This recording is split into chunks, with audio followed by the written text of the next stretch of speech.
From all of us here at Hope for Sderot, Hag Sameach. That's what we say in Israel when we want to wish someone a happy holiday. And that's what Purim is, remembering how God saved his people. We had a party for the children this week at the Brit Chabad. You can see them entering here, and the happy faces that greeted us as we came in. The clown, Norit, she was a real joy for the children. And then there was Marco. He was going to guard the door, but found that it was more fun dancing with the children, and this boy playing shoot the can. And then there was Stuart serving hot dogs. He was relieved by Liel, Kobe's son. He's 10 years old and he did such a great job. And we had volunteers helping us with the gevis to make masks for the children. And the children got to romp around in the jamboree. They love the jamboree. It's such a joy for them.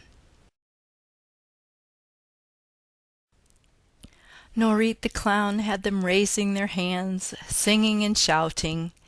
And even here you'll see Kobe sitting in the circle on the floor with the children, clapping hands with the little ladybug.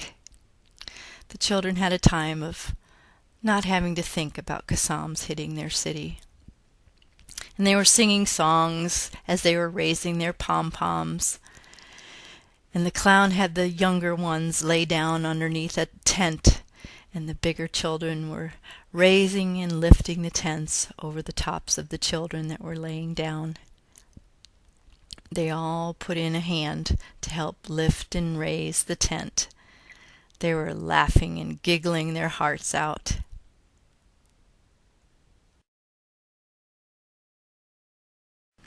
Here you can see all except this little princess were captivated by the clown. She even had us line dancing, putting our hands on the shoulders of the one in front of us. And even the little ones that couldn't reach shoulders were holding hands with the one in front. And even the parents, if they had cotton candy in their hand, they were still joining in.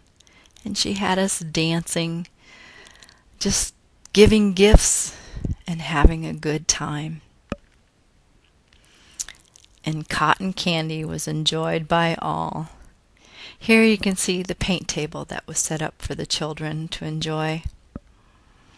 And more cotton candy. The little ones really enjoyed the car ride on the ramp that Kobe had set up for them. And this young man is blowing his new noisemaker. And here's the table that was set up for the children to do some painting. And here we have a traffic jam. But Miriam is helping the little pirate who thinks he's going to go backwards down the ramp. And curiosity killed the cat. But the teenagers are enjoying their cotton candy. This one had her face professionally made up by Per Lee, who is a professional makeup artist. And even the adults got to take advantage of her artwork. This little one helped in her own face painting and is now sitting at the paint table. And what more could a little kid ask for than to romp around the jamboree with cotton candy in your hand? Maybe to be outside, tossing balls through the holes in the cardboard, or throwing darts at balloons, or maybe tossing water sponges at Haman. This is an interesting game, holding a mirror above your head and still having to make the steps that were on the sidewalk. He made it all the way to the end. Cotton candy. More cotton candy. The cotton candy man was very popular. And here we have the duck shoot, and the girls are playing. And here's the paint table at the end of the day. And the children are still playing outside.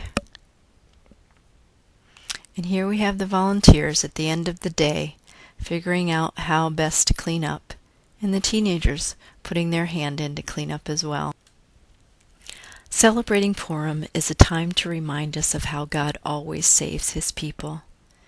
In the book of Esther, from the Bible, Mordecai told Esther about how Haman passed a law to destroy and kill all of the Jews. Mordecai pleaded with Esther to go to the king, to plead for her people. She was afraid because if anyone goes before the king without his invitation, his law was to put them to death, except if he chose to hold out his golden scepter. Then they would live. Mordecai implored her, for if she held her peace at this time, then deliverance for the Jews would come from another place, but her house would be destroyed. And in those famous words from this story, "Who knows but that you have come to the kingdom for such a time as this?" Esther then asked for the entire village to fast and not to eat or drink for 3 days. Then she would go to the king, even though it was not according to the law. And she said, "If I perish, I perish." But as the story goes, and how the story will always go, God saved his people. This time it was from the wicked hands of Haman. From all of us at Hope for Sderot, we wish you a happy celebration of Purim. As we say here in Hebrew, kassam.